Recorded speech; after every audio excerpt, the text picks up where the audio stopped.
බලාපොරොත්තු වෙන්නේ අද ඒ තමයි මේ ග්ලෝබල් සිටිසන්ෂිප් එහෙම නැත්නම් ගෝලීය පුරවැසි භාවය කියන සංකල්පය සම්බන්ධයෙන්. දැන් මේක වැදගත් වෙන්නේ මොකද කියලා කිව්වොත් එහෙම අපි දන්නවා එක්සත් ජාතීන්ගේ සංවිධානයෙන් මීට කලින් ආරම්භ කරලා තිබුණා වැඩසටහනක් මිලේනියම් ඩෙවලොප්මන්ට් ගෝල්ස් කියලා. ඒ වැඩසටහනට පස්සේ අපි දන්නවා සස්ටේනබල් ඩෙවලොප්මන්ට් ගෝල්ස් එහෙම නැත්නම් තිරසාර සංවර්ධන ඉලක්ක කියලා වැඩසටහනක් දියත් කරා. දැන් ඒකේ තියෙනවා ගෝල්ස් ගණනාවක්. ඒ ගණනාවෙන් හතරවෙනි ගෝල් එකේ එක කොටසක් විදිහට තමයි තියෙන්නේ මේ කියන ගෝලීය පුරවැසි භාවය පිළිබඳ සංකල්පය. එතකොට අද මේ ගෝලීය පුරවැසි භාවය පිළිබඳ සංකල්පය ඊටාම වැදගත් අපේ වර්තමානයේ අපි රටක් විදිහට මුහුණ දීමින් ඉන්න තත්ත්වය සම්බන්ධයෙන් සාකච්ඡා කරද්දී. ඉතින් ඒ නිසා අපි ආරාධනා කළා සමාජ ක්‍රියාකාරණයක් වන ශර්මිලා ගෝනෝල් මැතිණියට මේ සම්බන්ධයෙන් යම් සාකච්ඡාවක් හැඳිනීමක් සමග ආරම්භ කරන්න කියලා. අපේ වසන්ත මහත්මයාත් මේ සම්බන්ධයෙන් ප්‍රාමාණික දැනුමක් සහිත පුද්ගලයෙක්. එතුමත් අපිට සහයෝගය දෙනවා. ඒ අතරේ මම කියන්න ඕන අපේ අද සම්පත්දායිකාව විදිහට සම්බන්ධ වෙන ශර්මිලා ගෝනෝල් මැතිණිය urban citizen නැමැති සංවිධානයේ සභාපතිතුමිය ඒ වගේම සමාජයේ විවිධ ක්ෂේත්‍රවල සිවිල් ක්‍රියාකාරණයක් විදිහට වැඩ කරන ක්‍රියාධාරිනිය. ඉතින් මම එතුමියට ආරාධනා කරනවා අද මේ සංකල්පය පිළිබඳ මූලික හැඳින්වීමක් කරන්න කියලා. කොහොම ස්තුතියි. ස්තුතියි ප්‍රියාල්, ස්තුතියි වසන්ත. ගෝලීය පුරවැසියා කියලා කියන එක ගොඩක් වෙලාවට අපි නොදැනීම අපි එතනට ගිහිල්ලත් ඇති. නමුත් වචනයක් හැටියට ඒක අපිට අලුත් වචන මාලාවක් වගේ. අද අපේ ඇඟිලි තුඩින් මුළු ලෝකෙම අපිට සම්බන්ධ කරගන්න පුළුවන් කාලයක්. මුළු ලෝකෙම ලොක්ඩවුන් එකකට ගිහිල්ලා තිබ්බත් අපිට අපේ ඇඟිලි තුඩකින් අපිට පුළුවන් වුණා ලෝකේ ඕනෙම තැනකින් අපිට අවශ්‍ය කරන ඇඳුමක්, හෑන්ඩ් බෑග් එකක්, සෙල්ලම් බඩුවක්, පොතක් ඔය ඕනේ දෙයක් අපේ ගෙදරටම ඇනවුම් කරන්න පුළුවන් තරමටම අද ලෝකෙ කනෙක්ට් වෙලා තියෙනවා. එදා අපි ට්‍රැවල් ඒජන්ට් කෙනෙක් ගාවට ගිහිල්ලා මිලදී ගත්ත එයා ටිකට් එකක් අද අපිට ඔන්ලයින් ගිහිල්ලා යා ටිකට් එක මිලදී ගන්න පුළුවන්. නමුත් රටවල් ගණනාවකට යනවා නම් ඒ රටෙන් රටට සම්බන්ධ වෙන්න අවශ්‍ය කනෙක්ටිං ෆ්ලයිට් එක පවා අපිට ලෝකේ ඕනි තැනකට අපේ ගෙදර පුටුවේ ඉඳගෙන ලබා ගන්න පුළුවන් තරමටම ලෝකේ තනියම අපි ලෝකෙට සම්බන්ධ වෙලා තියෙන්නේ. එතකොට ගෝලීය පුරවැසියෙක් හැටියට අපි තනියම හිතන එක වෙනුවට මේ ලෝකෙටම බලපාන දේශපාලන ආර්ථික ප්‍රශ්න ගැන ඒවට විසඳුම් හොයන ඒවා ගැන වඩාත් පුළුල්වට වඩාත් විචාරාත්මකව වඩාත් සංවාදශීලීව හොයන්න බලන්න කතා කරන්න පුළුවන් වෙනවා අපිට ගෝලීය පුරවැසියෙක් හැටියට. එතකොට අපි තනියම හිතපු අපි මේ ගෝලීය උෂ්ණත්වය, ලෝක ආහාර හිඟය, මේ ළමා විවාහයන් මේ වගේ පොදු කරුණු වලදී අපි ගෝලීය පුරවැසියන් හැටියට ඒ දේවල් වල වෙනස්කම් කරන්න, දේවල් දිනා ගන්න අපිට මේ ගෝලීය පුරවැසියන් හැටියට මේ පුළුවන් වෙලා තියෙනවා. මේ හැබැයි ඉතින් අපි ලෝකෙට සම්බන්ධ වෙනකොට අපි අපේකම අතමිටි මොලවගෙන ගියොත් තමයි අපිට අපේ අනන්‍යතාවයක් ඇතුව ලෝකෙට සම්බන්ධ වෙන්න පුළුවන් වෙන්නේ. අපි අපේ නිවස, අපේ ගම, අපේකම අපේ දිස්ත්‍රික්කය අපේ රට ඒ සේරමත් එක්ක ලෝකෙට සම්බන්ධ වෙන්න ඕනේ වගවීම සහ වගකීම ඇතුව.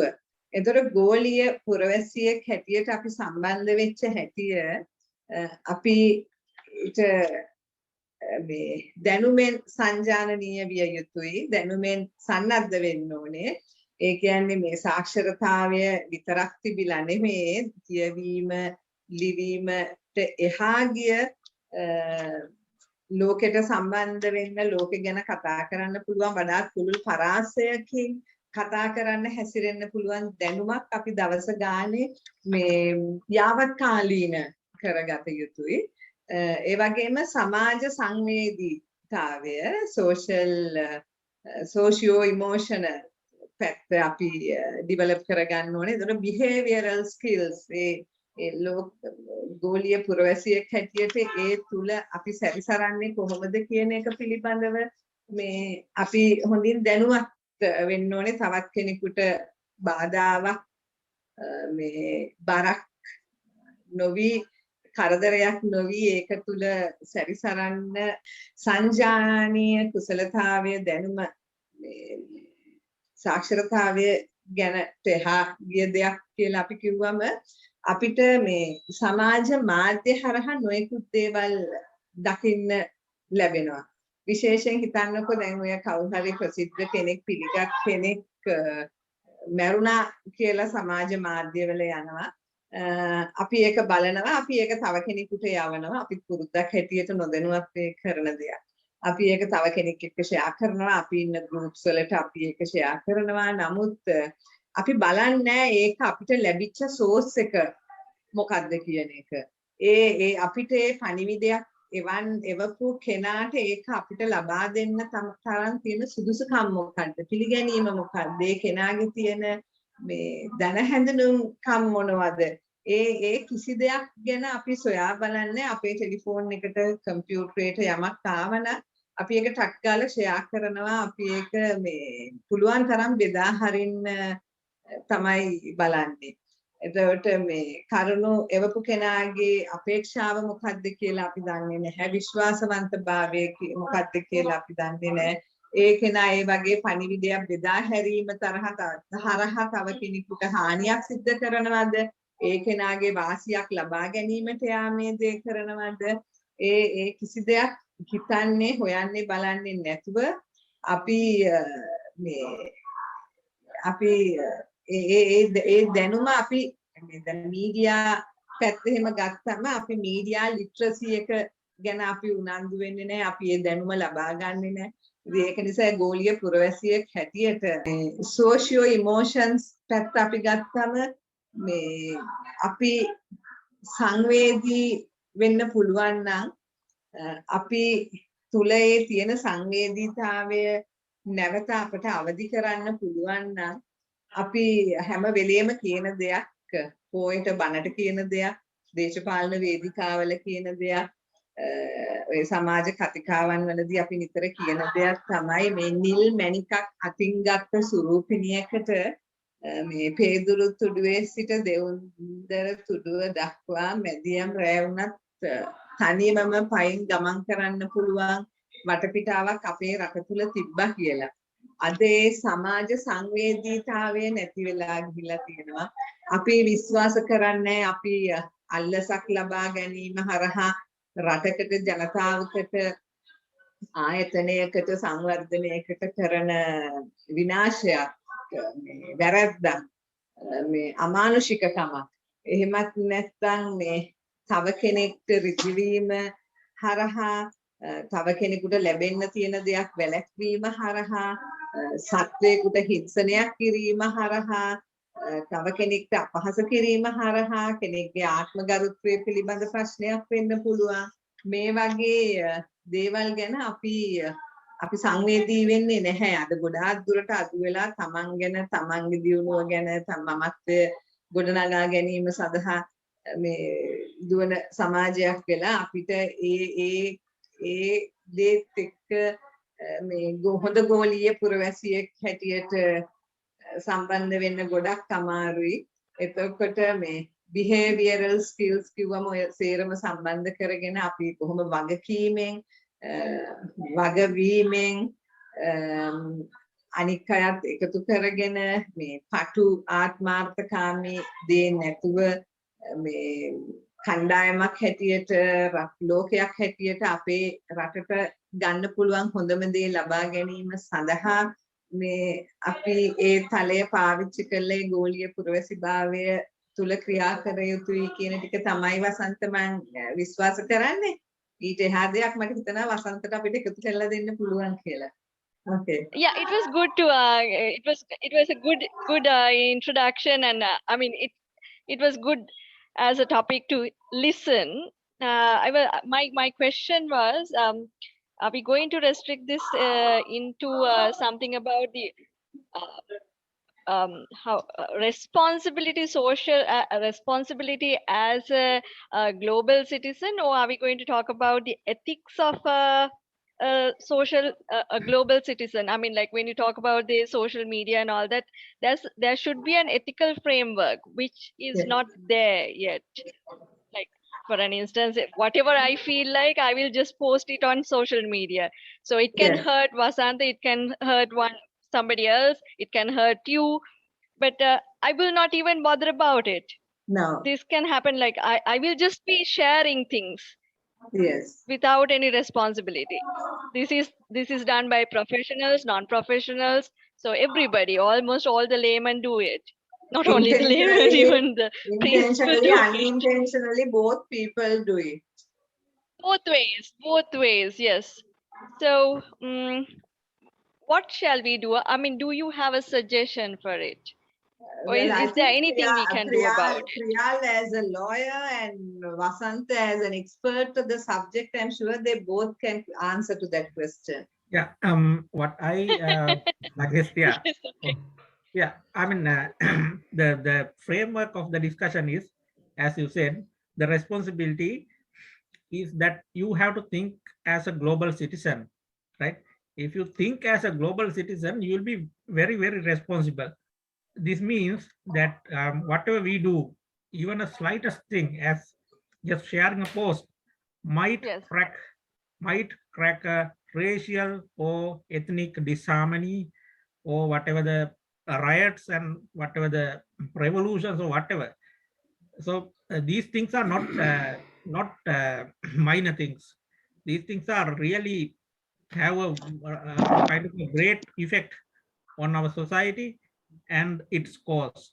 So I think that is how when you think as a global citizen, then you have to be very responsible. It's not a minor thing that you are doing. So think like if you just post something that would lead to as an example, that would lead to a minor racial disharmony. Tomorrow or day after, maybe in a week, there'll be a riot. There'll be a huge clash between several ethnic groups. So we have previous experience on this, how the social media was working in this country. So that's why, I mean, that's just a one single example.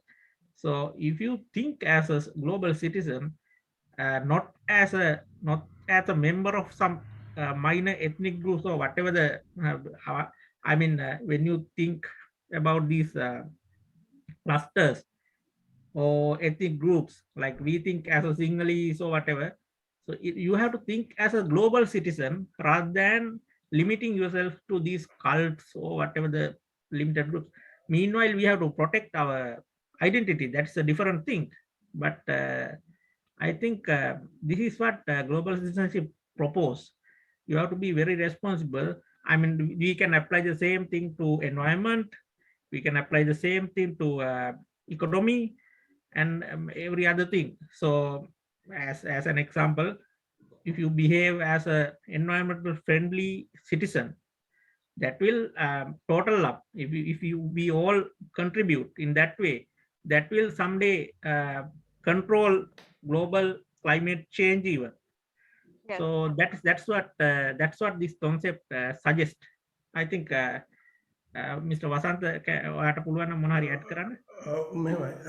Yes, that if I say something like this, because as Shamila told earlier, basically we concern about the cognitive skills, because there are three, in the event of we are talking about the global citizenship, we mainly care about three learning areas. The three learning areas are, one is cognitive skills.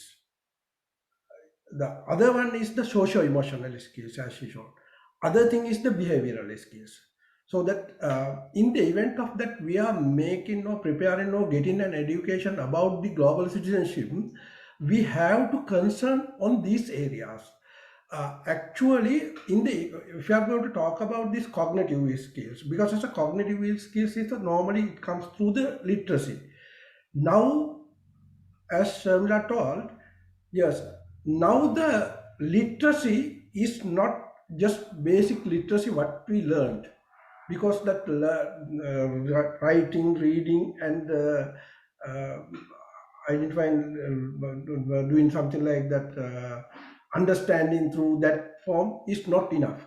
Because yes, Ravindra told it, because in case of that, if she going to share something, she thinks other people will understand in her capacity. Yes, exactly. In her capacity. But unfortunately, other people have no that capacity. That's the problem. In case of that, they are taking that message according to their knowledge base. So that is what has happened. Because if we are distributing any fake news, some people thinks it is exactly solid gold good news. The reason is this, because they are not aware about this thing. They don't know about what is, they don't have the subject knowledge. So that is where we are concerning about this cognitive skills, because now we have to think of getting more and more knowledge through the cognitive resources, because that now cognitive skill resources have expanded. Earlier, as I told you, it was limited to the reading, writing, and things like that. Now it's a part of that media literacy, also one part, economic literacy, even a legal, that's also literacy, because as a I know that is you know better than me about this thing, that mama නීතිය දන්නේ නැහැ කියන එක, that's not an excuse for me. එතකොට ඒ කියලා කියන්නේ එතනමත් තියෙනවා මම ඒක දැනගෙන ඉන්න ඕන කියන එක. Because then මේ cognitive skills කියලා කියන්නේ, I'm going to shift into the Sinhala, because we are going to make use this program as a learning tool in the future. So we are going to record this. එතකොට මේ අපි මේ cognitive skills කියන එක ගත්තාම අපි අර කියන මේ ප්‍රාථමික ලියන කියන ගණන් හදන එකෙන් නතර වෙන්නේ නැහැ. අද වෙද්දී එතකොට මාධ්‍ය සාක්ෂරතාවයේද, එතකොට මේ තාක්ෂණික ඩිජිටල් ලිටරසි කියන එක අපි, එතකොට ඊළඟට ගත්තාම ඉකොනොමික් ලිටරසි, මේ වගේ විවිධ ලිටරසිස් වලට යනවා. එතකොට මේ ලිටරසි සම්බන්ධව තියෙන දැනුම අනුව තමයි මිනිස්සු ඩිසිෂන් ගන්න. දැන් අපි cognitive skills කියන්නේම critical thinking, decision taking, අපි අපට decision ගන්න තියෙන හැකියාව, processing and analyzing skills, ඕවා තමයි අපි critical cognitive skills කියලා කියන්නේ. සිංහලෙන් කියන්නේ සංජානනීය කුසලතා කියලා. ඒකට සංජානනීය කුසලතා කියන්නේ ඕවා. එතකොට දැන් මේ සංජානනීය කුසලතා හැම global citizen කෙනෙක් කියන්නේ globally පටන් ගන්නකොට අපි කියන global පුරවැසියා නැත්තම් මේ ගෝලීය පුරවැසියාට මෙන්න මේ සංජානනීය කුසලතා වලින් වර්ධනය වෙන්න ඕනේ. එතකොට දැන් අර මේ පියරල් මහත්තයා කිව්වා වගේ මේක තියෙන්නේ ඇත්තටම 4.7 මේ දැන් SDG ඒ කියන්නේ Sustainable Development Goals වල 4.7 වල තමයි මේ අපි කතා කරන්නේ මේ සබ්ජෙක්ට් එක. එතකොට එතනදී කියන්නේ continuous education එක. මේ පාර කියනවා අපි උපදුන දවසේ ඉඳන් මැරෙන දවස වෙනකම්ම අධ්‍යාපනය සහතික කරන්න ඕනේ කියලා. ඒ කියලා කියන්නේ දැන් ඇත්තටම ලෝකෙම දන්නවා මේ අධ්‍යාපනය දුන්නේ නැත්නම් අපි ලෝකෙ මොනතරම් දේවල් නිර්මාණය කරත් we are not going to achieve anything. That's why because ඒකම තමයි නැවත එන්නේ අර මේ ශමිලා කිව්වා වගේ socio emotional skills කියන එක. දැන් මේක හරි පැහැදිලි. මම හිතන්නේ මීට කලින් වැඩසටහනකදී ප්‍රියලාල් මහත්තයාත් මේකම ඔය දූෂණය ගැන කතා කරන වෙලාවකදී කතා කරා. මිනිස්සු දූෂණය වෙනවා. දූෂණයට සහභාගී වෙනවා, ඒක කරනවා, වැරදි වැඩ කරනවා කොහොම කරනවා. එතකොට නිකන් මම උදාහරණයක් විදිහට ගත්තොත්, පොඩි උදාහරණයක් විදිහට ගත්තොත් අපි හිතන්න අපි දැන් ලංකාවේ නම් අපි 5 වසරේ ඉඳන් ඉගෙන ගන්නවා. අවුරුදු 5 ඉඳන් ඉගෙන ගන්නවා. අපි අවුරුදු 20 19 20 21 කිසි කරදරයක් නැතුව ගියොත් මේ ග්‍රැජුවේෂන් එකකට පස්සේ මේ අපි ජොබ් එකකට යනවා. එතකොට එතන ඉඳන් අපි එක වසරේ ඉඳන් මේ අර කැම්පස් එකේ යන එකම විෂය මාලාවකවත් වූ අපි ලබන කිසිම අධ්‍යාපනයක we are not going to learn about that corruption වලට support කරන්නේ කොහොමද, corruption වලට involve වෙන්නේ කොහොමද, corruption කරන්නේ කොහොමද, නැත්නම් මිනි මරන්නේ කොහොමද, හොරකම් කරන්නේ කොහොමද, මේ මොකක්වත් අපි උගන්වන්නේ නැහැ. අද කිසිම දෙයක් උගන්වන්නේ නැහැ. එතකොට කොහොමද ඒ එතනින් ආපු කට්ටියම තමයි අපි කියනවා ඊළඟට කියනවා ප්‍රාදේශීය සභාවට වැඩ කරන්න ගියපම අර වගේ අර උත්තම චරිත ටික පගා ගන්නවා කියලා කියනවා. ඊට පස්සේ එහෙම මහා ප්‍රශ්න තියෙනවා. ඉතින් ඒක මාරයි. there's something wrong somewhere. හරි එතකොට දැන් අපි දන්නවා අපි හොලිස්ටික් ඩෙවලොප්මන්ට් කියලා කියන්නේ සාමාන්‍ය ඩෙවලොප්මන්ට් එකේදී මැටීරියල් දේවල්ම ඩෙවලොප් වෙලා හරියන්නේ නැහැ කියන එක මම හිතන්නේ මුළු ලෝකෙම දැන් තේරුම් අරගනිමින් ඉන්නවා. මට මේක දැකපුවම පේන්නේ ඒකයි. මොකද අපි දැන් කියන දේ තමයි ඔය සෝෂියෝ ඉමෝෂනල් දේවල් වල ගැන කතා කරද්දී කියන දේ තමයි මිනිස්සුන්ගේ සංවේදීතාවය වැඩි කරන්න. සංවේදීතාවය කියලා කියන්නේ අනිත් පැත්තට කියලා කියන්නේ ඇත්තටම කිව්වොත් එහෙම අපේ එම්පැතිටි. ඒකටයි. අපි යම් වෙලාවක කියන IQ එක ගැන කතා කරනවා, අපි දැන් EQ එක ගැන කතා කරනවානේ. එතකොට මේ EQ එක තමයි අපි කාව හරි තේරුම් ගන්නෙ. EQ එක තමයි අපි කාව හරි තේරුම් ගන්නෙ. එතකොට මේ EQ එක තියෙන තරමට මට ඇත්තටම තව වරදක යෙදෙන්න තියෙන අර පොඩි විලිලැජ්ජ ගතියක් ඇති වෙනවා. හරි මේක නීති වලින් දැන් අපි හිතන්න දැන් මම හිතන්නේ බහුතරයක් ඉන්නේ ප්‍රියලාල් මහත්තයා නීතියට සම්බන්ධය වෙන්න පුළුවන්. එතකොට දැන් අපි ඔයාලා දන්නවා හොඳට මටත් ඇදී මේ නීති වලින් අපට කෙනෙක් බැද තියනවට වැඩිය මේ එහෙම තියන්න බෑ.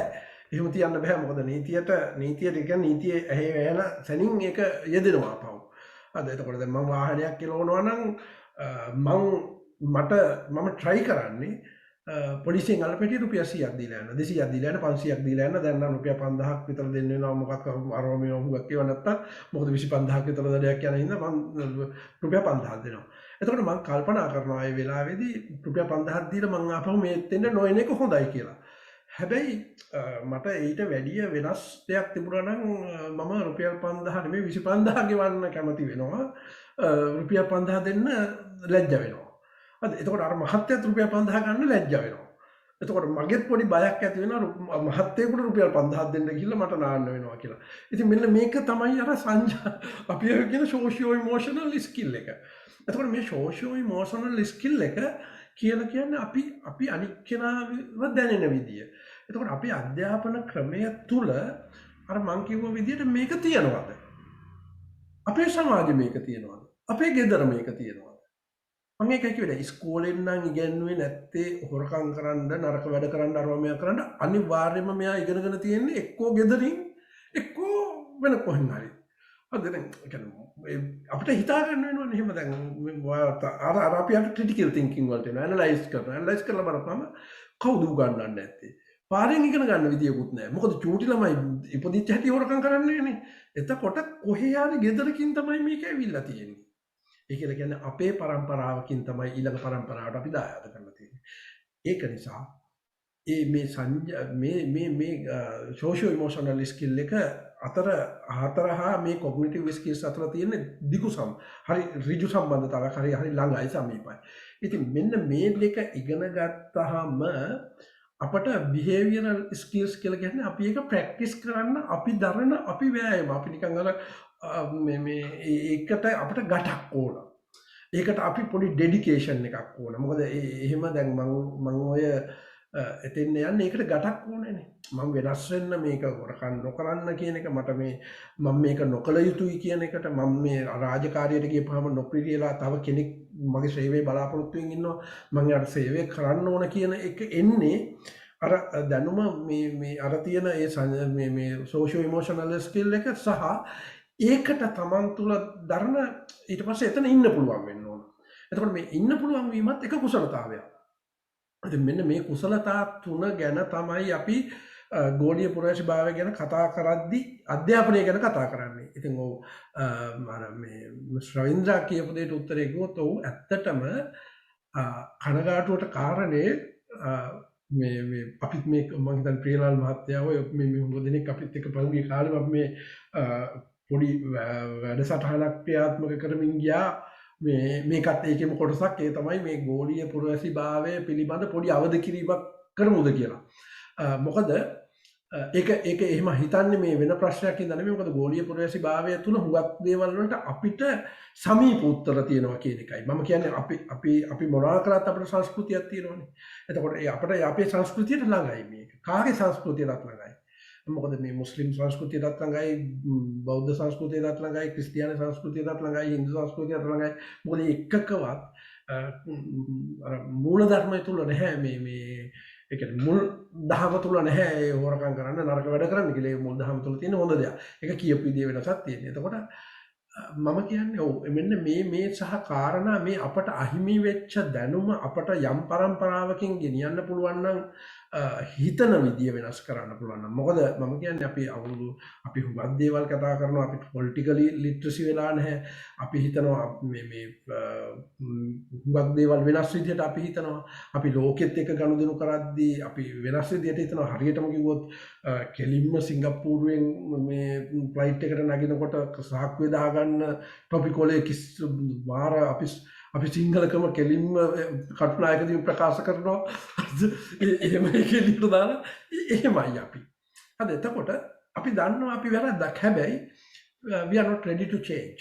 ඉතින් මම කියන්නේ මෙන්න මේ ඔබ වැනි ඉන්ටෙලෙක්චුවල්ස්ලා මෙන්න මේ කතිකාවත රටේ ගොඩනගන්න පුළුවන් නම් මේ රටේ මොන දේශපාලන ධාරාවක් මොන සමාජ ධාරාවක් මොන දේවල් කරත් අපි කියන අපිට මොන ආගම් යුද්ධද සාමයේද මේ කියන හැබැයි මේ කියන හැම එකකම අපි කියනවා මේ ග්ලෝබල් සිටිසන්ෂිප් එක උගන්නද්දිත් මේ අපි අර නමේ අර්ථයෙන්ම විශ්වීය පුරවැසියා කියන කතන්දරේ නෙමෙයි ගෝලීය පුරවැසියා නෙමෙයි මේකේ කියන්නේත් ඇත්තටම කියනවා නම් මේ තමන් එකිනෙකා සතු තමන්ගේ තියෙන ඒ සංස්කෘතියින් ඒ වගේ කරන්න ඕන අපි හිතමු අපේ ඉන්න වැඩි පරපුර ඒ කියන්නේ ආදි ජනයාගේ එයාලගේ තියෙන අයිතිවාසිකම් වලට එයාලගේ තියෙන ඒ සිරිත් වලට එයාලා ඒවා පිළිගන්න කැමති නම් අපි ඒවා රැකලා දෙන්න බැඳිලා ඉන්නවා. එතකොට ඒ වගේම අපේ තියෙන සිරිත් අර එහෙමයි. මොකද මේකේ පැහැදිලිම කාරණේ මම නැවත ඉතාලම කෙටියෙන් කිව්වොත් මේ Mr. Mohammed Dal give you the chance for you so that මේක මේ ගෙදරින් පටන් ගන්න එක තමන්ගෙන් පටන් ගන්න එක ඊට පස්සේ අපේ පවුලෙන් පටන් ගන්න එක අපේ ඉස්කෝලෙන් පටන් ගන්න එක හැබැයි මේ ගෝලීය පුරවැසිභාවය අද වෙනකොට ඉතාලම ලදරු ස්ථානයක තියෙන්නේ අපි ඔය නිකන් ටක් ගාලා කියලා ඉවර වුණ මේ කොග්නිටිව් ස්කිල් වගේවත් අපි ටක් ගාලා කියලා ඉවර වුණ සෝෂියෝ ඉමෝෂනල් ස්කිල් වගේ ඒවා මම හිතන්නේ මම දැන් ගිය සතියේ පිට සතියේ මට ඇමරිකාවේ මේ එක මේ ඔන්ලයින් මේ පාඨමාලාවක් මේ සිද්ධ වුණා. ඒකෙදි මම දැකපු දේ තමයි ඇමරිකාවේ මේට අවුරුදු ගණනාවකට කලින් ඒවා තමයි මේ වෙලාවේ කියන්නේ යාළගේ ප්‍රශ්න වලට කොහොමද මේ සෝෂියෝ ඉමෝෂනල් හරහා මේ උත්තර හොයන්නේ කියන එක. එතකොට දැන් අපේ අධ්‍යාපන ක්‍රමයේ දියුණු වෙ යුතු තියෙනවා. ඉතින් එහෙම ඒ තැනක ඉන්නවා. yes Mr. Firdaus ඔයා මේ අත උස්සලා තියෙන ප්‍රශ්නයක් අහන්න පුළුවන්. Yeah, I just want to add an opinion on this, which is maybe different from what Vasant is pointing out. what I am thinking is now මෙහෙම ලංකාවේ දැන් අපි හොරකමට හුරු වෙලා තියෙන්නේ මම නම් හිතන්නේ අපේ අධ්‍යාපන සිස්ටම් එක හින්දාත් අපේ පොලිටිකල් ගවර්නින් සිස්ටම් එක හින්දාත් ගෙදර හින්දාත් අපේ කල්චර් හින්දාත් ඔය හතරම it is supporting, it is promoting a paradoxical scenario against the global citizenship. ඒ කියන්නේ අපි සමහර මෙහෙමයි අපි හොරකම කරන්න කියලා කෙලින්ම කියන්න ඕනේ ඉස්කෝලේ හරි යුනිවර්සිටි එකේ හරි. අපි හොරකම නැති සමාජයක් හදන්න පිළිවෙලක් දුන්නේ නැත්නම් ඒකෙන් හොරකම කරන්න තමයි අපි කියලා දෙන්නේ ඉන්ඩයරෙක්ට්ලි. දැන් এডুকেෂන් එකම ගත්තොත් අපි දැන් අපේ ළමයි ටික උගන්වන්නේ මෙහෙමනේ දැන් කැම්පස් එකට යන්න ඕන නම් ලකුණු වැඩියෙන් ගන්න ඕන නම් අල්ලපු ගෙදර තියෙන ළමයිට වඩා මගේ ළමයි වැඩියෙන් ලකුණු ගන්න ඕනේ කියලා තමයි මම තල්ලු කරන්නේ. ඒක අතනම අපි against the global citizenship because and ඒක විතරක් නෙවෙයි. Now if you just take a even grade 5 scholarship, right? Why we were fighting and getting our children in on a kind of a machine, right? To force them to get score to give a good school. That means we are not thinking everyone should have the same facility. Again, අපේ conceptual thinking එකේ මේක paradox. ඒක අපි ඉස්කෝලේ වල කියලා දෙන්නේ නැත්නම් අපි යුනිවර්සිටි වල ඒ ගැන ටච් කරන්නේ නැත්නම් ඉතින් පස්සේ අපි බනිනවා ගෙදරට. මම හිතන්නේ මේක even let's say our political system, right? So now within the global structure, how we have to structure our economy, එහෙම ඒක political එකත් නෑ, political academy එකත් නෑ. දැන් එහෙම නැති වෙල මම හිතන්නේ මේක අපේ සිස්ටම් එකේම තියෙන අපේ සංස්කෘතිය එහෙමනේ. දැන් අපි වංකව කතා කරනවා නම් අපි දැන් මේ ආගම හරි එත්නිසිටි වෙන් වෙලා අපි බලන්නේ අනිකා අපි පොඩ්ඩක් මේ අපෙන් මොකද රයිට් එකක් ගන්න යන්නේ වගේ. එතන ඔක්කොගේම රයිට් එක මොකද ඒකෙන් ෂෙයාර්ඩ් රයිට් එක මොකද කියලා දැනුමක් අපිට නැහැ. දැන් අර එත්නික් පාර්ටිසිපේෂන් නැත්නම් එත්නික් රයිට් කියලා එන්නේ අර ඒක ෂෙයාර්ඩ් රයිට් එක හැමෝටම තියෙන්න ඕන රයිට් එකද නැත්නම් අපෙන් තව කෙනෙක් උදුරාගත්ත එකද කියලා දැනුමකුත් අපිට නැහැ. ඒ කියන්නේ මම නම් හිතන්නේ මේක if you ask me the order of the problem, I will say academic and governing system is the biggest problem we have than the family. So at home parents, because they are not informed. Now, ගෙදර ඉන්න කට්ටිය එච්චර informed නේ සමාජය ගැන. දැන් අපි විශ්වවිද්‍යාලේ නැත්නම් higher education system එක නැත්නම් education system එකට informed නැත්නම් how can we expect other parties, even the political system, how can we expect? So I feel the real problem we have is in our education system, which is corrupted. How it is corrupted, it is not addressing the right problem or the right place or the right method. Oh, this is what I just want. Yeah, mama hitane me on a different angles we are attacking the same point, that is education, right? Because Mr. Firdaus මං හිතන්නේ එතුමා මේ අපේ අධ්‍යාපන ක්‍රමය ගැන මේ masters වලට රිසර්ච් එකක් කරයි. ඉතින් ඒකත් එක්ක තමයි එතුමා මේ අදහසට ආවේ. දැන් වසන්ත කියන්නේත් මේක මේ education කියන තැනින් තමයි මේක මේ එන්නේ. ඔව් ඇත්තටම මම තප්පරයක් ගන්නම්. මම එකඟයි මිස්ටර් මොහමඩ් ඒ කියලා කියන්නේ මෙහෙමයි. That he is telling the right thing because as a yes, the education is not only the formal education. There are non-formal and informal education factors also. That is why we are talking about the continuous education through the 4.7. In the SDG Sustainable Development Goals, through Sustainable Development under 4.7, we are talking about not only the formal education system. That is why we are doing this thing. This is a non-formal and informal education system. All of us are going to discuss this matter today. So that is different viewpoints, because as one's viewpoint is not correct. Our viewpoint is the correct thing. So that is where we should start. I think you are correct, because you point out what is the importance of the non-formal and informal education system, value of non-formal and informal education. If somebody are at home, that is the only way to deliver the education to them is the non-formal education system. So then we have to have the very effective non-formal education system to convey what we have lost at our formal education stage. That is what has happened really, Mr. Mohammed. I think, yes, you are 100% correct. Now, we can blame on someone else. this is my personal viewpoint. This is not related to anything about the global citizenship education. So that's I am the person. I think we usually talk about the whatever it happened in the Sri Lanka. Mostly that's we talk about the political. The politicians are come from the communities. All the politicians have come from the communities. Nobody have brought from anywhere else. So then it means we are having a corrupted community system. So corrupted until we are until we are clearing this corrupted community system. We can't get a real white man to the scenario. That is what happening, because everyone likes to get the cut short ways to go ahead. So that is, if I am a businessman, I want to appoint someone else who support to me. So that is why we are talking about the this socio-emotional factor, because I think I am 100% agree with you, Mr. Mohammed. Yes, the only thing we have to concern on, my suggestion is that we have to concern on this non-formal and informal education system. So that's we have no any effective non-formal and informal education system.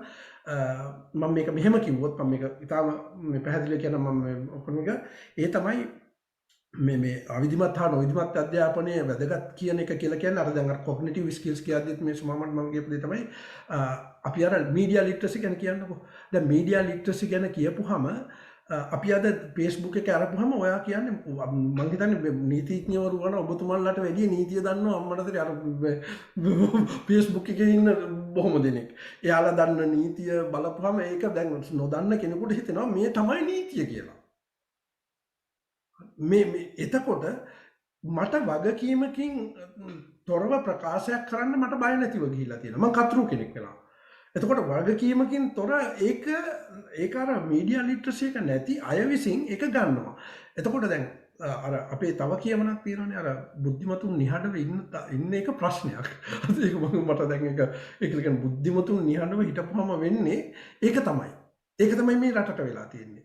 ඔබතුමන්ලා තුමියල්ලා මෙන්න මේ අලුත් critical විදියට හිතනවා නම් මේ change එකේ leadership එක ගන්නවා නම් whatever the political stream, no problem, because the country will be, we can shift the country into a better place. And ඒක තමයි අපි කියන්නේ. මොකද ඊළඟ පරම්පරාව හැදෙන්නේ අපේ. මම හිතනවා අපට පුළුවන් නම් non formal and informal. මොකද මම එන්නේ මිස්ටර් මොහමඩ් කියපු තැනට තමයි. මොකද අපට පොඩි හිරිකිත බවක් ලැජ්ජාවක් සහ මේ තරගයටනේ අපි කියන්නේ මේ තරගෙන් දිනනවා. මේ කම්පිටිෂන් එකෙන් දිනනවා. ඒතකොට කම්පිටිෂන් එකෙන් දිනන එකේ අපි කියන කොහොම දිනුවත් කමන්නේ නැහැ කියලා. එතකොට මේ කොහොම දිනුවත් කමන්නේ නැහැ කියලා අපි එකිනෙකා හිතන ක්‍රමයේම තමයි මේ ඇවිල්ලා තියෙන්නේ දැන්. එතකොට මේකම අපි නැවත කියනවා මේ රටේ මෙහෙම වෙන්නේ නැහැ කියලා. ඉතින් එහෙම වෙන්නේ නැති හේතුවත් ඒකමයි. ඉතින් මම හිතනවා මේ අපිට වෙන රටයක් එක්ක සංසන්දනය කරනවට වැඩිය අපේ රටේ අපි ගැන බැලුවොත් අපිට හිතන අඩුම ගානේ අපේ යුගයේ කතා බහක් ඇති කරගන්න පුළුවන් නම් සමහරවිට මේ ගැන ඒ කියලා කියන්නේ මෙන්න මේ වගේ ඔයාලා වගේ අය මේ ඇත්තටම මේක සම්බන්ධව මොකද මම දන්නවා දැන් මේ වෙලාවට ගෙදර වැඩලා තෝනේ මෙන්න මෙතන ඉන්නේ. ඒකට ඕන තරම් වැඩ තියෙදි. මෙන්න මේ කැපකිරීම අපිට කරන්න පුළුවන් නම් හරිද සතියකට සැරයක් මේ ලෝකේ වෙන වෙනස්කම සුදුසුද අපට නැද්ද? මොකද අපි මුළු ලෝකෙම 2030 වෙනකම් මේ ලංකාවේ රජය අත්සන් කරලා තියෙනවා. ඒතකොට මුළු ලෝකෙම මෙහෙම යනවා. එතකොට මම දන්න විදිහට ලංකාව ඉතාම හිමින් යනවා. ඒ කියන්නේ හරියම කිව්වොත් දැන් අපි 2015 ඉඳන් 2021යි almost 6 years has gone. හැබැයි 6 years has gone අපි දැන් තමයි global citizenship එක ගැන කතා කරන්නේ. ඒ කියන්නේ මම දන්න විදිහට global citizenship එක කතා කරන්නේ මේ ඔයාලා අපි වගේ පොඩ්ඩක් උන්න තියන අය විතරයි. එහෙම ඇරෙන්න වෙන කවුරුත් මේ global citizenship එක කතාවත් කරන්නේ නැහැ. හරිද? කතා කරන්න ඕන අය කතා කරන්නේ නැහැ. හැබැයි ඒ අයගේ ඒ අය කතා කරයි ඔබ කතා කර. Sorry, I took long time from you, sir.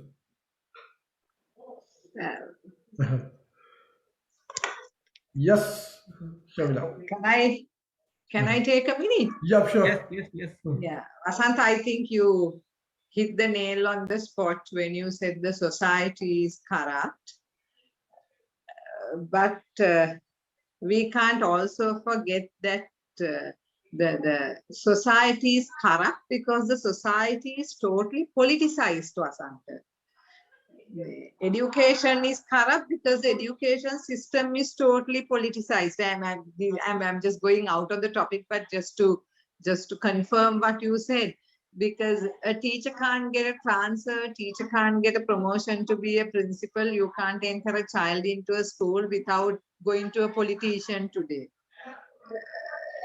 So the whole society is so politicized, and people have begun to believe that people can't survive without politics or politicians. You know, next to your religion is politics කියලා තමයි මේ රටේ මිනිස්සු අද වෙනකොට හිතාගෙන ඉන්නේ.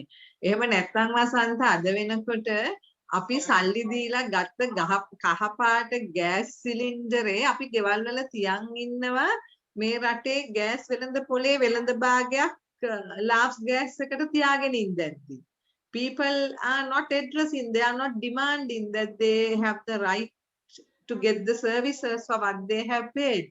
මේ දේශපාලනීකරණයෙන් සමාජය ගලව ගන්න නම් මං හිතන්නේ මේ blindly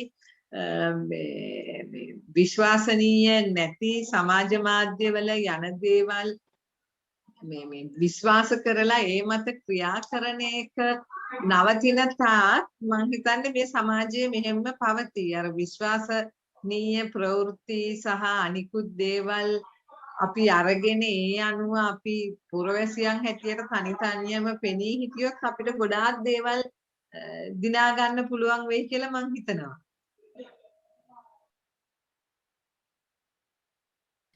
තව මොන හරි ප්‍රශ්න තියෙනවා නම් අපිට සාකච්ඡා කරන්න පුළුවන්. මම හිතන්නේ තව විනාඩි 7-8ක් තියෙනවා අපිට. ඔව්. Yeah. මම Sorry. it's okay, you can move. Can I? Yes. Okay. Yeah. What I wanted to say is now. Even Shamila said that, and thanks Vasanta about the cognitive skills. You were very right when it came to that point. I just wanted to add one thing. Now, as Shamila said, yes, we are all politicized. We are all. I mean, like from kids to the oldest generation, everybody is politicized. The entire system is politicized. At the same time, like Vasanta said, everything happens deliberately. So, say for an instance, like Mr. Mohammed said, like at school, we do everything and we cheat. We teach our children to be better than the other. From the initiation, even to choose the school where you're going to give your education to your kid, we cheat there as well. Even at the interview, we teach our child also, go tell this answer, right? If you want to get selected to Royal, just say that I'm living here, not exactly your mother, where your hometown is. Even a person who's living in Kandy can have another address and come to Royal College Colombo. That's how it is. So we teach our children. So if we are politicized, it's because we deliberately made that choice to be politicized. So like Vasanta said, all the politicians are not aliens. That comes from, they all come from us. We select them, nobody else. They're not coming from somewhere else and coming to occupy our country and rule us. So it's the same everywhere else, same here. What I see is now we have also a similar global trend that was there in Europe. Most of the youth are no longer into the mainstream political parties. They just leave out. They are more in another world, more or less with the social media. They look for more recognition from social media than from the normal arenas. So leaving that aside, just as Vasanta said, this is the point that I'm going to address. I don't want to go here and there. Now, when you say cognitive abilities and the social ethics as a global citizen, the emotional side of it, I think Priyal is, you must be much more familiar than me when it comes to that. When it comes to the victims, when it comes to criminal victims, we see the victim's picture in social media. Say for an instance, a little girl is being raped and we see the photograph of that little girl in social media and we don't think twice, we share the same photograph on social media. Same thing happens to the person who's accused. As long as he is not being, you know, that until the decision comes, he's still a suspect, but we don't bother about it. We just put that picture and say this is the accused, this is the person. We no longer even say that this is the suspect. I think Priyal, I think you must be much more experienced in this, because I remember so many times social media has shown different people saying no, this person did it, this person did it, but if I remember one very similar incident, the Kotadeniya child abuse and the murder incident, the father became the victim of this once, and then that person called Konda. So none of them did it. It was actually the culprit was Konda's brother, but then social media showed these people and said, yeah, these are the people. And also, we as lawyers, when we go to defend them, then social media say, this is the person who's defending that person. How dare you defend? Without even bothering for a moment whether this is true or false. Nobody asked the question, okay, is this your duty to do it? Is this my responsibility to share this? No. That is because we no longer worry. So as you said, the emotional side has gone down. I don't think just the educational system can teach it. It should come from the parents also. A parent should be able to tell the child, okay, you have this gadget called the mobile phone. Simply because you have it, don't share each and everything. At the same time, a parent should also do it. Most of the times, hate speeches, pictures, slandering, all that goes very viral. The moment you take a nude picture of a girl, I think Shamila, you must have gone through all these kinds of issues when you have been working with ladies, women's affairs and all that. I'm pretty sure Shamila must be having that experience. We as females, we feel really bad when we see certain videographs and all those things. They come through us. And we also sometimes share without thinking twice. Maybe a rape video, maybe a slandering video, something. We will also share. Or somebody's, they say all these leak videos and things like that. Even to my best friend, if I share it, that means that I did not think about the ethical side of it. So these things, I think there must be some framework. There must be certain restrictions. I know that now the Facebook and all that has certain restrictions, but we should teach those restrictions to children. We should be disciplined before we teach it to the children. So it's something like we have to ask from ourselves, have we been there? Am I a responsible person? If I am, then yes, my child will be. My neighbor will be. So I think personally, I believe that individual responsibility has a lot to do with it. So that's it. Yeah, thanks. Firdaus, you have something? Yeah, I would add something more. Personally, I think when at the time when we start to blame a society, I feel there we went out of the global citizenship concept, because if we don't get the root cause of the problem and how really we want to touch the root causes, right, then we lost the game. Let's say, for example, we were talking of the traffic penalty and we were giving the bribe. Now, there are two problems there. One is a party is taking a bribe and one is a party is giving a bribe. So how we are going to eliminate both, right? That means that this study, it has to come as a study, and how it can be, how we can move the system toward better. And if you see in our traffic law, you might see, I think Prelal may be aware, a percentage of fine goes to the police sahanadara, or the kind of a welfare of the police, right? So that means as a system, you motivate the police to take fine. Then only their welfare is coming a percentage of that, right? Now in Sri Lanka, because of these traffic laws, a portion of the income come to the police informally by bribe, and another portion come very systematically by the percentage itself. So now how you connect the social welfare with a fine, that means the system itself corrupt the people and the police and the whole system. So I feel we need, when we trying to blame even the politicians, normally they used to blame the society is corrupt. Yes. Now society corrupt, how to eliminate the corruption? So if you say in US, the black color discriminations, how that's being minimized by the tough control and rule of law. Now, without putting the rule of law into the place, blaming the public is, I think, it's a childish and it's escape game.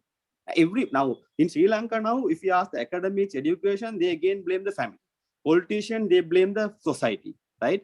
And tell me what these poor families can do to change the things. List the actions, right? Even education, when we say regarding the social media, how to use it, how can the parent teach? Even how can a judge teach when he's not aware what is meant by the digital rights and privacy? Even the judges, right? I feel there's a lack of knowledge. Even with regard to the child rights and to what extent we have to share their post, even judges will not have the right knowledge because there's no education, neither formal nor informal. It's missing. So when we don't have something systematic, so to whom we are going to blame? So I feel the first blame come to the education system, because education system and the educational reform has to take place, where then when we know the solid way forward and a route, when we address the root causes, when we address the way forward, then only it can go either formally or informally, or even to the governing system or any reform, it is possible. So I feel a real starting point missing is our education system, and I feel educational reform thinking, maybe very few, but at least a root-based thinking and how to identify the roots of the problem and how we can get rid of it. That this part is missing in our country. Until I change that one, I don't feel, we can talk, it will be a blame game only. That's what my understanding. Thank you. Thank you, Firdaus. අපි ෆික් කරලා තියෙන වෙලාව මම හිතන්නේ වසන්ත ඔයාගේ මොනාර කියනවා කැමරාව Can I have 1 minute? Yeah. This is not an answer to Mr. Mohammed, so that's I agree with you. This is මට මේකයි අත්තට මේකෙදි කියන්න ඕන. ඔයා කියන දේ හරියටම හරි. ඔබතුමා කියන දේ. හේතුව මේක අධ්‍යාපනය කියන එක දැන් ඇත්තටම මෙන්න මේ ඩයලොග් එක තමයි global citizenship එක build up වෙන්න තියෙන knowledge එක base එක. දැන් අපි මේ ලංකාවේ බොහෝ දෙනෙක් දන්නේ නැහැ පොලිස් අරමුදලට මෙහෙම මේ ෆයින් එකක් ගත්තාම ෆයින් එකෙන් ෂෙයා එකක් යන ඔවුන්ට හෝ ඔවුන්ගේ ඒක ප්‍රොසීඩින් එකක් විදිහට ලැබෙනවා කියලා. ඒක මේ නැත්නම් අපි මොකද්ද කස්ටම් එක ගත්තාම එහෙම ඒ කියලා කියන්නේ මේ අපි යම් කිසි බොටල්නෙක්ස් තියෙනවා තමයි. හැබැයි බොටල්නෙක්ස් තියෙන්නේ ඒවා අවම කරන්න මිසක් ඒ වගේ ප්‍රොෆිට් earn කරන්න නෙමෙයි. හැබැයි මේ ඩයලොග් එක එන්න ඕන. මෙන්න මේ වගේ මේ ඩයලොග් එක තමයි non formal education සහ informal education. ඒකයි මම හැම වෙලාවකම ටිකක් මම වැඩියෙන් කතා කරනවා මේ non formal and informal මේ education සම්බන්ධව. ඒක මේ මගේ ලඩක්ද මන් දන්නේ නැහැ. හේතුව මොකද මම හිතනවා මම හිතන දෙයක් තමයි දැන් අපිට ඊළඟ පරම්පරාවට උගන්වන්න කාලයක් නැහැ. අපි මේ අපි ඔබතුමාගෙන් ඉගෙන ගන්නවා. මේ අපි එකිනෙකාගෙන් ඉගෙන ගන්නවා. මොකද global education එකේ තියෙන මූලික સિદ્ધාන්තයම තමයි nobody can teach කියන එක. We can share our knowledge. That is what we can do, because that everyone is a capable person. So that is, you have something to share from your point of view. So that then I am going to tell it from my point of view.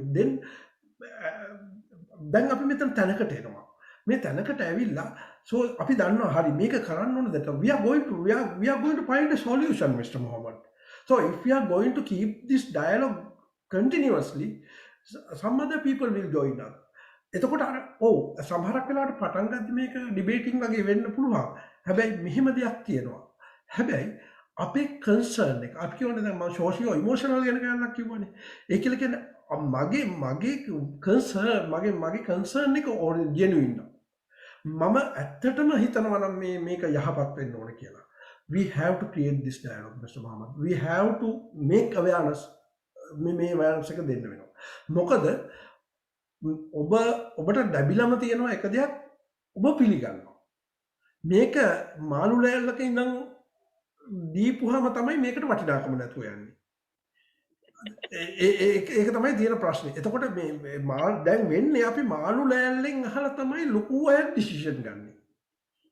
හරි මොකද මේ ලොකු political decision are taking අර mister ශාවින්ද්‍ර කිව්වාගේ එකම කාරණේ තියෙන්නේ ඒක අපි දැන් ගන්න කොණ්ඩයා අත්අඩංගුවට ගන්නවද කියන එක තීරණය කරන්නේ Facebook එකේ ජනතාව.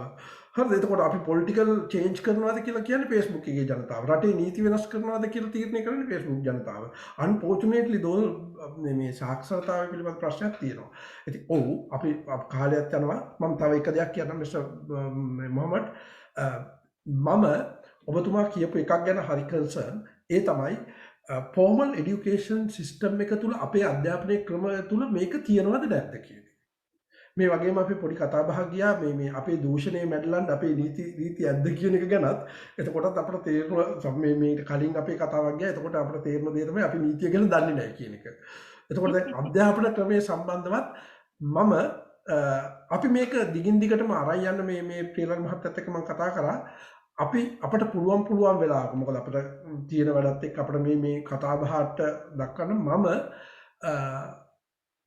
මේ ග්ලෝබල් සිටිසන්ෂිප් එක පිළිබඳවත් පුහුණුව ලැබපු රටේ අධ්‍යාපන ක්‍රමවේදය ඒ කියලා කියන්නේ මේ පස්දුන්නට අර මේ ටීචර් ට්‍රේනින් කොලෙජ් එකේ එතකොට මේ මොකද මේ මට මගේ බැච් එකෙත් එයා හිටියා මේ සැරේ බැච් එකෙත්. එතකොට එයාට ෆෝමල් එඩියුකේෂන් එක සම්බන්ධව මේ කියන ස්කිල්ස් එඩියුකේෂන් සිස්ටම් එක තුල තියෙනවා. ඒවා භාවිතා වෙනවාද? ඒවා පොත්වලට සීමා වෙලාද? සාමරාමරල වගේ පොත්වල විතරක් ඉන්නවද? හරිද? එහෙම වෙනවා නම් ප්‍රශ්නයක්. එතකොට ඒකෙන්ද අපි ඒක පිළිබඳ ඇත්තටම අපි කතා බහ කරමු. අපි එයාගෙන් අහමු ඔබ කැමති නම් සම්බන්ධ වෙන්න මේ මිස්ටර් මොහමඩ් අපි බලමු කොහොමද මේකට මෙන්න මේ වගේ අයගෙන් මෙන්න මේ වගේ ඩයලොග් එකක් ක්‍රියේට් කරන්න. මම හිතනවා අපිට මේ ඩයලොග් එක ක්‍රියේට් කරන්න නම් ඒක තමයි හොඳම දේ මම දකිනවා. මේ ඩයලොග් එකට තමයි ග්ලෝබල් සිටිසන්ෂිප් හැදෙන්නේ. Yes sir, you can go ahead. හරි. මම හිතන්නේ අපි හොඳ ඩයලොග් එකක් පටන් ගත්තා කියලා අපිට තව සාකච්ඡා කරන්න පුළුවන්. නමුත් ෆික්ස් කරපු වෙලාව අපි එක්සිට් කරලා ඉන්නේ. අපි මං හිතන්නේ මේ සියලු දෙනාම එක තව කීප දෙනෙක් ඇත්තටම සම්බන්ධ වෙන්න බලාපොරොත්තු වෙන මේ වැකේෂන් සීසන් එකේ ගොඩක් අය එළියේ නිසා පොඩි ගැටලුවක් ආවා. අපි මේ නැවත බලමු අපි මේ කණ්ඩායමත් එක්ක මුණ ගැහෙන්න. මොකද මෙතන ගොඩක් ඉන්ට්‍රෙස්ටඩ් කීප දෙනෙක්ට තමයි මම ගොඩක් මේ පර්සනලි කතා කළේ සිවිල් ක්‍රියාකාරකම් එක්ක සම්බන්ධ සානීතිය සහ මේ ඇකඩමික් වැඩත් එක්ක සම්බන්ධ පිරිස තමයි මෙතන ඉන්නේ. තව කීප දෙනෙක් ඇත්තටම උවමනාවෙන් හිටියා මේකට සම්බන්ධ වෙන්න. අපි ඒගොල්ලොත් එක්ක නැවත වටයක් අපි සාකච්ඡා කරමු. මම හිතන්නේ අපිට සමුගන්න වෙලාව වෙවිලා. thank you everybody.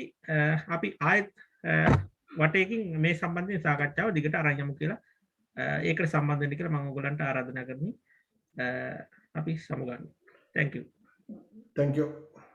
Thank you. Thank you. Thank you.